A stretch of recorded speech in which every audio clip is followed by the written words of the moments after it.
Welcome to GK facts. स्वागत है एक बार फिर से आप सभी का आपके अपने यूट्यूब चैनल जीके फैक्ट्स में।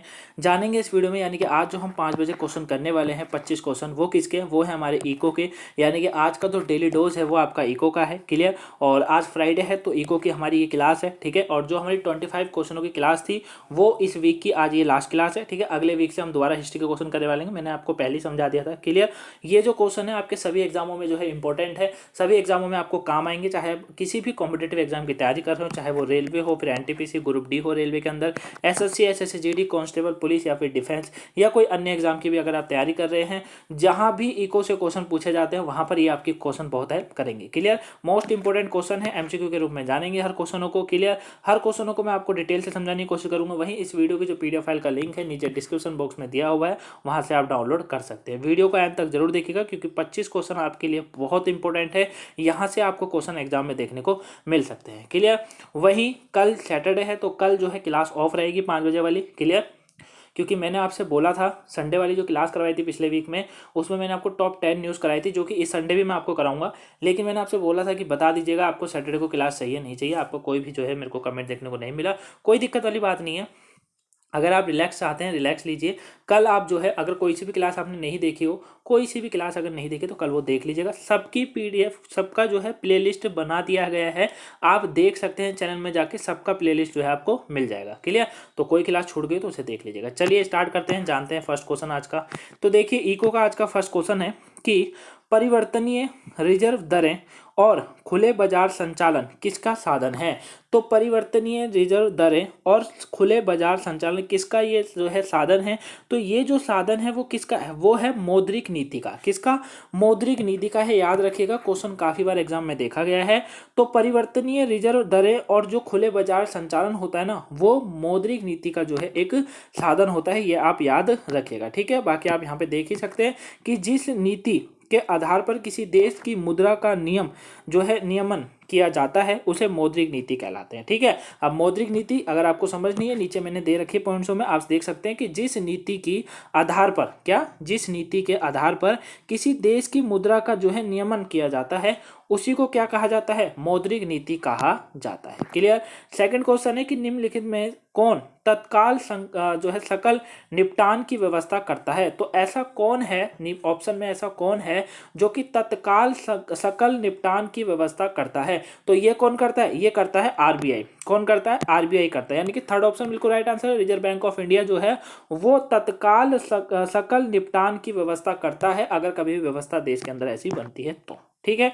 देखिए real time gross settlement, real time gross settlement जो है यानी कि तत्काल सकल निपटान प्रणाली अक्टूबर 2013 में शुरू की गई थी और इसकी देखभाल आरबीआई द्वारा ही करी जाती है। याद रखिएगा। अब आरबीआई की स्थापना कब हुई है, इसके जो है गवर्नर कौन है, ठीक है, और इसका मुख्यालय कहां पर है, ये तीनों चीज आप मुझे कमेंट बॉक्स में कमेंट करके जरूर बताइएगा। क्लियर। नेक्स्ट क्वेश्चन है कि किस वित्त आयोग के आधार पर भारत संघ के किसी राज्य को विशेष राज्य का दर्जा नहीं दिया जा सकता है? तो ऐसा कौन सा आयोग है या ऐसा कौन सा वित्त आयोग है जिसके आधार पर भारत संघ, यानी कि जो भारत संघ होता है, यूनियन होता है, कि किसी राज्य के विशेष राज्य का दर्जा नहीं दिया जा सकता है? तो ऐसा एक ही है। वो कौन सा है? वो है 14वें वित्त आयोग के द्वारा। किसके द्वारा? 14वें वित्त आयोग के द्वारा ऐसा जो है विशेष राज्य का दर्जा नहीं दिया जा सकता। किसी भी भारत संघ को किसी राज्य को विशेष राज्य का दर्जा नहीं मिलेगा 14वें वित्त आयोग के द्वारा। याद रखिएगा। ठीक है। देखिए क्या कहा जा रहा है, देखिए इसको पढ़ते हैं। 14वें वित्त आयोग के आधार पर किसी राज्य को विशेष अधिकार का दर्जा नहीं दिया जा सकता है। क्लियर। काफी बार आपने एग्जाम में ये क्वेश्चन देखा होगा। नेक्स्ट है, जो माल सामूहिक रूप से जनता द्वारा इस्तेमाल किया जाता है कौन सा माल कहलाता है? बहुत इंपॉर्टेंट क्वेश्चन है गाइस, एग्जाम में देखा जाता है इस क्वेश्चन को काफी बार। मोस्ट इंपॉर्टेंट क्वेश्चन है। तो जो माल सामूहिक रूप से जनता द्वारा जो है इस्तेमाल किया जाता है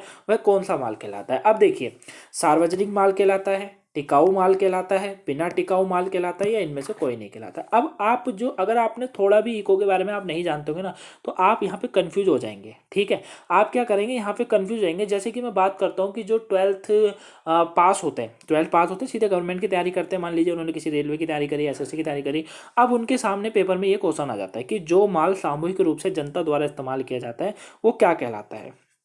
तो जो बुद्धिमान व्यक्ति होंगे वो क्या कहेंगे, वो सीधा सा इसका आंसर क्या लगा कर आएंगे, सार्वजनिक माल क्या कहलाता है, पब्लिक गुड्स होता है वो कहलाता है, ठीक है।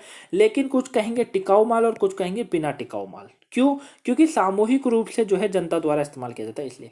देखिए सामूहिक रूप से जो चीज़ को यूज़ करा जाता है वो तो सार्वजनिक माल ही होता है, ठीक है। उसको एक तरीके का क्या कहा जाता है, पब्लिकली कहा जाता है, याद रखिएगा हमेशा, ठीक है। तो सामूहिक रूप से जनता द्वारा इस्तेमाल किया जाने वाला जो माल होता है वो पब्लिक गुड्स या सार्वजनिक माल ही कहलाता है। क्लियर हो गया? ये माल में ही नहीं किसी और चीज में भी आपको देखने को मिल सकता है। क्लियर? नेक्स्ट है, किस वित्त वर्ष में कर ढांचे में माल और सेवाओं के विषम और विरूपण उपचार को संबोधित करने के लिए सेवा कर पेश किया गया था। तो ये कब पेश किया गया था भैया बताइए, कि जो है किस वित्तीय वर्ष में बात हो रही है कि कर ढांचे में माल और सेवाओं के विषम और विरूपण उपचार को जो है संबोधित करने के लिए सेवा कर पेश करा गया था। तो ये जो सेवा कर पेश करा गया था वो कब पेश किया गया था पहली बार, तो ये जो पेश किया गया था याद रखिएगा ये किया गया था 1993 से लेकर 1944 में। क्लियर? याद रहेगा, इंपॉर्टेंट है। तो देखिए सेवा कर किसी व्यक्ति को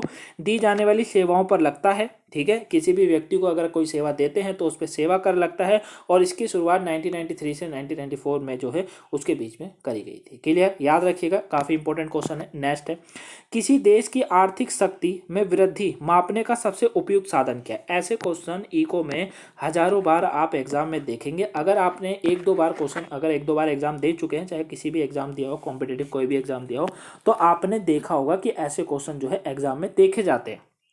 ऐसे क्वेश्चन एग्जाम में देखे जाते हैं। क्या? कि किसी देश की आर्थिक शक्ति में वृद्धि मापने का सबसे उपयुक्त साधन क्या है, या किसी भी देश की आर्थिक शक्ति को मापने के लिए निम्न में से कौन सा ऑप्शन राइट है, इस तरीके से पूछा जा सकता है। तो कौन सा ऑप्शन आपको इसमें राइट दिख रहा है? इसमें जो है प्रत्येक व्यक्ति में आय में वृद्धि।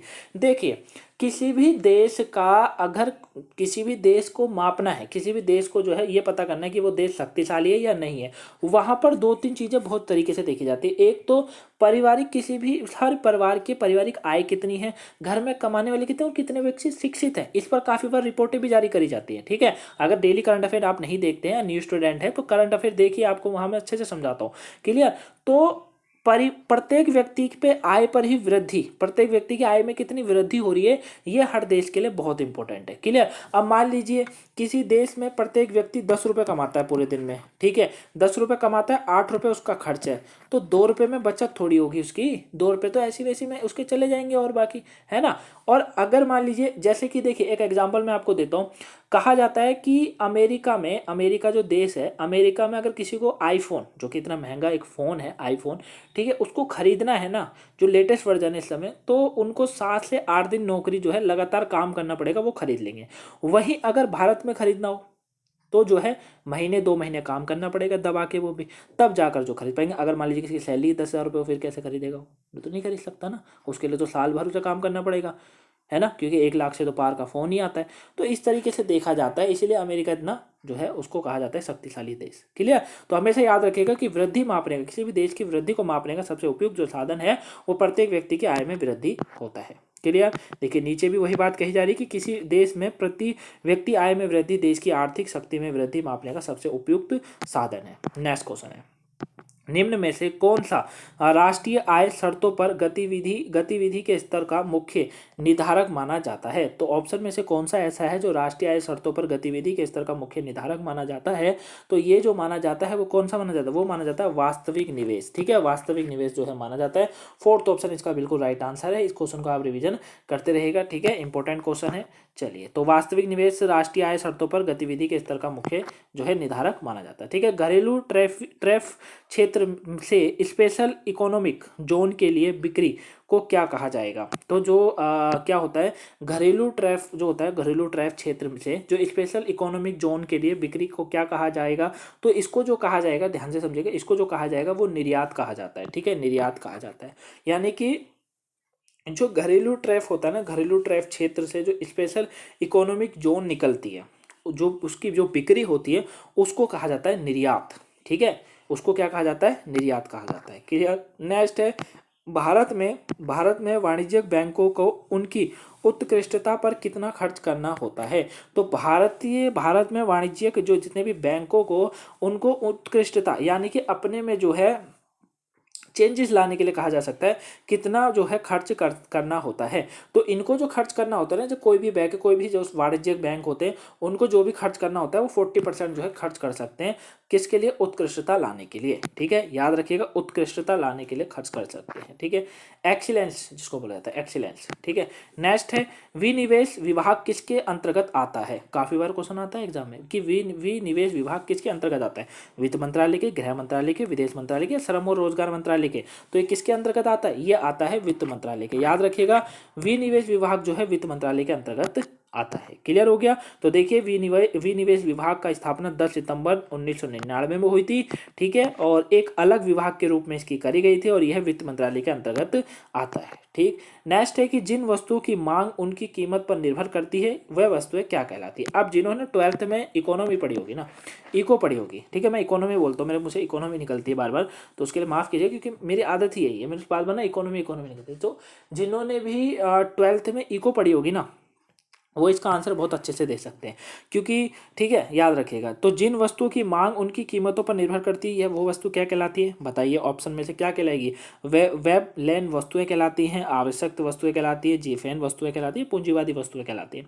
तो जो भी वस्तु यानी कि जिसकी मांग उनकी कीमतों पर निर्भर करती है, हमेशा याद रखिएगा, आपको स्कूल में काफ़ी बार समझाया गया होगा अच्छे से, तो उसे क्या कहा जाता है? वेब लेन वस्तुएं कहा जाता है। क्या कहा जाता है? वेब लेन वस्तुएं कहा जाता है। देखिए क्या कहा जा रहा है, समझते हैं। देखिए, जिन वस्तुओं की मांग उनकी कीमतों पर निर्भर करती हैं वह वस्तुएं वेबलेन वस्तुएं कहलाती हैं। इनका नामकरण अर्थशास्त्री थोस्टिन वेबलेन के नाम पर किया गया था। ठीक है, यानी कि सिंपल सा समझिए कि किसी वस्तु की अगर मांग बढ़ती है तो उनकी कीमतों पर उसकी कीमत पर निर्भर करती है। भाई, मांग उनकी कीमत पर निर्भर करती है तो वही वस्तुएं जो है वेबलेन कहलाती हैं। मांग बढ़ना क्या होता है? अगर मांग बढ़ रही है तो क्या होता है? मतलब मांग, देखिए, कीमत पर निर्भर होती है मांग, हमेशा याद रखिएगा। ठीक है, अगर किसी वस्तु की मांग बढ़ती है तो फिर जाहिर सी बात है उसकी कीमत भी बढ़ेगी, और किसी वस्तु की मांग घटेगी तो जाहिर सी बात है उसकी उसकी जो है, जो अगर मांग घट गई तो उस वस्तु की कीमत भी जो है घट जाएगी। अगर मान लीजिए एक टी शर्ट लाए आप, एक टी शर्ट आप लाए, और वो टी शर्ट आप जब लाए थे जब वो 100 रुपये की थी, क्यों? क्योंकि ट्रेंडिंग में थी, आजकल होता है ना ट्रेंडिंग में चल रही है वो चीज़ें, तो उस तरीके से 100 रुपये में थी। लेकिन जब वो ट्रेंडिंग से हटती है, जब हटते ही जो 100 रुपये की आप लाए थे उसको आप दोबारा लेने जाते हैं, 80 रुपये में या 50 रुपये में आपको मिल जाती है। क्लियर? तो आई होप आप समझ गए होंगे। नेक्स्ट क्वेश्चन है, आत्मनिर्भरता किस पंचवर्षीय योजना का उद्देश्य था? तो आत्मनिर्भरता किस पंचवर्षीय योजना का उद्देश्य था? तो ये जो उद्देश्य था वो कौन सी? वो था आपका चौथा, यानी कि चौथी पंचवर्षीय योजना का उद्देश्य था आत्मनिर्भरता। याद रहेगा, आत्मनिर्भरता चौथी पंचवर्षीय योजना का उद्देश्य था। 1 अप्रैल 1969 से लेकर 31 मार्च 1900 जो है 74 तक ये चली थी। नेक्स्ट है, भारतीय औद्योगिक वित्त निगम निम्नलिखित में किसकी सहायक है? तो जो भारतीय औद्योगिक वित्त निगम है वो किसका सहायक है? तो वो जो सहायक है ना, हमेशा याद रखिए कि ये जो सहायक है वो किसका है? वो आईडीबीआई का सहायक है। किसका है? आईडीबीआई का ये सहायक है। ठीक है, भारतीय औद्योगिक वित्त निगम 1 जुलाई 1948 को सरकार द्वारा इसकी जो है स्थापना करी गई थी। क्लियर? नेक्स्ट है, भारतीय प्रतिस्पर्धा आयोग की स्थापना कब हुई थी? तो भारतीय प्रतिस्पर्धा आयोग की स्थापना कब हुई थी बताइए? तो भारतीय प्रतिस्पर्धा आयोग की जो स्थापना है वो कब हुई थी? ये हुई थी 2003 में। कब हुई थी? 2003 में जो है इसकी स्थापना हुई थी, याद रखिएगा। क्लियर? तो भारतीय प्रतियोगिता आयोग की स्थापना 24 अक्टूबर 2003 को हुई थी। प्रतिस्पर्धा एक्ट 2002 को जो है बाद बनाया गया था और इसका मुख्यालय नई दिल्ली में है, लेकिन इसकी शुरुआत स्थापना 2003 में हुई थी। एक्ट बना था 2002 में। ठीक, नेक्स्ट क्वेश्चन है, निम्नलिखित दरों में से कौन सी दर पर भारतीय रिजर्व बैंक अनुसूचित वाणिज्यिक बैंकों को ऋण प्रदान करती है? तो ये क्वेश्चन मैंने इसको पहले भी कराया था लेकिन अलग तरीके से कराया था। तो किस पर? बैंक दर पर। ठीक है, बैंक दर जो होती है ना, जो बैंक दर होती है, हमेशा याद रखिएगा कि वो भारतीय रिजर्व बैंक जो है उसे अनुसूचित वाणिज्यिक बैंकों को ऋण प्रदान करती है। बैंक दर पर जो भी बैंक दर होगी ना उस पर करी जाती है। क्लियर हो गया? तो देखिए, जिस दर पर रिजर्व बैंक ऑफ इंडिया जो है कोऑपरेटिव बैंकों को, वाणिज्यिक बैंकों को ऋण देती है उसको ही बैंक दर कहते हैं। क्लियर? याद रहेगा। निम्नलिखित में क्या भारत निर्माण में साझेदार नहीं है? तो ऑप्शन में से ऐसा कौन सा है जो भारत के निर्माण में साझेदार नहीं है? तो ये जो नहीं है वो कौन है? वो है प्राइवेट उद्यमी। ठीक है। प्राइवेट उद्यमी जो है, जो प्राइवेट होता है, प्राइवेट उद्यमी जो होता है वो भारत में निर्माण के साझेदार में नहीं होते हैं, ये याद रखिएगा हमेशा। ठीक, तो देखिए भारत निर्माण ग्रामीण क्षेत्र के विकास के लिए चलाया गया कार्यक्रम है जो कि 2005 में शुरू हुआ था। ठीक है, वहीं यह भारत सरकार, राज्य सरकार और पंचायती राज संस्थानों का संयुक्त कार्यक्रम है। इसे जो है 6 अवयव सड़क, पानी, बिजली, गृह सिंचाई, टेलीफोन, संचार इसके अंदर आते हैं। नेक्स्ट है, निम्नलिखित में मानव विकास सूचकांक में क्या शामिल नहीं है। तो ऐसा कौन सा है जो कि विकास सूचकांक, मानव विकास जो सूचकांक होते हैं ना उसमें वो शामिल नहीं है। बताइए, सामाजिक असमानता, शिक्षा, प्रति व्यक्ति आय या जीवन प्रत्याशा। तो जो इसमें शामिल नहीं है वो क्या शामिल नहीं है, वो है सामाजिक असमानता। ठीक है, सामाजिक असमानता नहीं है, बाकी ये सब इसमें शामिल है, याद रखिएगा। ठीक, तो मानव विकास सूचकांक जो है जीवन प्रत्याशा, प्रति व्यक्ति आय, शिक्षा पर आधारित एक आंकड़ा है, लेकिन सामाजिक असमानता इसमें नहीं देखा जाता। वाणिज्यिक बैंक निम्नलिखित में से किस लिए धन का अच्छा स्रोत है। तो वाणिज्यिक बैंकों को जो है किसके लिए धन का सबसे अच्छा स्रोत है, तो ये जो धन का सबसे अच्छा स्रोत है वो लघु उद्योग है। ठीक है, कौन सा है, लघु उद्योग है, स्मॉल इंडस्ट्री जो है वो होती है। नेक्स्ट है, भारत से कौन सा कृषि उत्पाद सर्वाधिक निर्यात होता है। तो कृषि का जो उत्पाद है वो सर्वाधिक निर्यात वो कहाँ होता है भारत के, तो ये जो होता है वो बासमती चावल का होता है। ठीक है, कृषि उत्पादन का सर्वाधिक निर्यात जो है वो बासमती चावल का सबसे ज़्यादा देखा जाता है। क्लियर। पश्चिम बंगाल का कूच बिहार किस लिए प्रसिद्ध है। तो पश्चिम बंगाल का जो कूच बिहार है वो किस लिए प्रसिद्ध है, तो ये जो प्रसिद्ध है ना वो प्रसिद्ध है किसके लिए, सिल्क उद्योग के लिए। ठीक है, सिल्क उद्योग के लिए जो है पश्चिम बंगाल का कूच बिहार जो है वो बहुत ज़्यादा प्रसिद्ध है। नेक्स्ट है, खाद्य और ग्रामीण उद्योग आयोग कौन सी पंचवर्षीय योजना में शुरू किया गया था। काफ़ी बार क्वेश्चन एग्जाम में देखा गया है। तो खाद्य और ग्रामीण उद्योग आयोग कौन सी पंचवर्षीय योजना में शुरू हुआ था, तो ये जो शुरू हुआ था वो शुरू हुआ था दूसरी पंचवर्षीय योजना जब चली थी तब। ठीक, याद रखिएगा। अच्छा, दूसरी पंचवर्षीय योजना की बात करते हैं तो देखिए खाद्य और ग्रामीण उद्योग अप्रैल 1957 में जो दूसरी पंचवर्षीय योजना के दौरान बनाया गया था। क्लियर। नेक्स्ट है, अंतर्राष्ट्रीय वायु परिवहन संघ यानी कि IATA का मुख्यालय कहाँ पर है। तो इसका मुख्यालय कहाँ पर है, तो इसका जो मुख्यालय है किसका, अंतर्राष्ट्रीय वायु परिवहन का, ये है कहाँ पर, मॉन्ट्रियल में। ठीक है, मॉन्ट्रियल में जो है इसका मुख्यालय है, मॉन्ट्रियल में जो है इसका मुख्यालय है, याद रखिएगा। ठीक, तो देखिए 120 देशों के 280 एयरलाइंस का ये समूह है। वही 19 अप्रैल 1945 को क्यूबा के हवाना में ये हुआ था। ठीक है, हुई थी इसकी स्थापना, और इसका मुख्यालय कनाडा के मॉन्ट्रियल में है। ठीक है, और इसका जो अन्य कार्यालय है वो स्विट्जरलैंड के जिनेवा में भी है। ठीक है। नेक्स्ट है, किस वर्ष वित्तीय क्षेत्र आकलन पर समिति की स्थापना भारत सरकार और रिजर्व बैंक द्वारा की गई थी। इंपॉर्टेंट क्वेश्चन है गाइस। तो किस वर्ष वित्तीय क्षेत्र का आकलन पर समिति की स्थापना भारत सरकार और रिजर्व बैंक के द्वारा करी गई थी। किसकी, वित्तीय क्षेत्र आकलन पर समिति की स्थापना, याद रखिएगा। तो ये जो करी गई थी ना, ये कब करी गई थी, ये करी गई थी 2006 में। कब करी गई थी, 2006 में करी गई थी। क्लियर। किस वर्ष भारतीय रिजर्व बैंकों ने सुरक्षा निपटान के लिए विशेष निधि सुविधा शुरू की है। तो ये किस वर्ष शुरू करी थी, तो ये जो शुरू करी थी कब करी थी, ये करी थी 2000 में। ठीक है, फर्स्ट ऑप्शन बिल्कुल राइट आंसर है। तो भारतीय रिजर्व बैंक ने जो सुरक्षा निपटान के लिए जो विशेष निधि सुविधा शुरू करी थी वो 2000 में करी थी। भारत में 5 साल की योजना में वित्तीय समावेशन की अवधारणा पहली बार शामिल की गई थी। कौन से कब करी गई थी, तो अभी जो है ये जो करी गई थी वो 11वीं करी गई थी। ठीक है, भारत में 5 साल की योजना में जो वित्तीय समावेशन की जो अवधारणा पहली बार शामिल हुई थी वो 11वें जो है किस में हुई थी, योजना के अंदर हुई थी। क्लियर। आई होप आप अच्छे क्वेश्चन लगे होंगे आपको, सारे क्वेश्चन इंपॉर्टेंट थे, आपने ये बहुत सारे क्वेश्चन एग्जाम में देखे भी होंगे। वीडियो पसंद आई हो तो लाइक कीजिएगा, चैनल पर नए हैं चैनल को सब्सक्राइब कर लीजिएगा। इस वीडियो को शेयर ना करा हो तो शेयर कीजिएगा ताकि और भी लोग जो है आज के जो है 25 वीकों के क्वेश्चन को जान सके।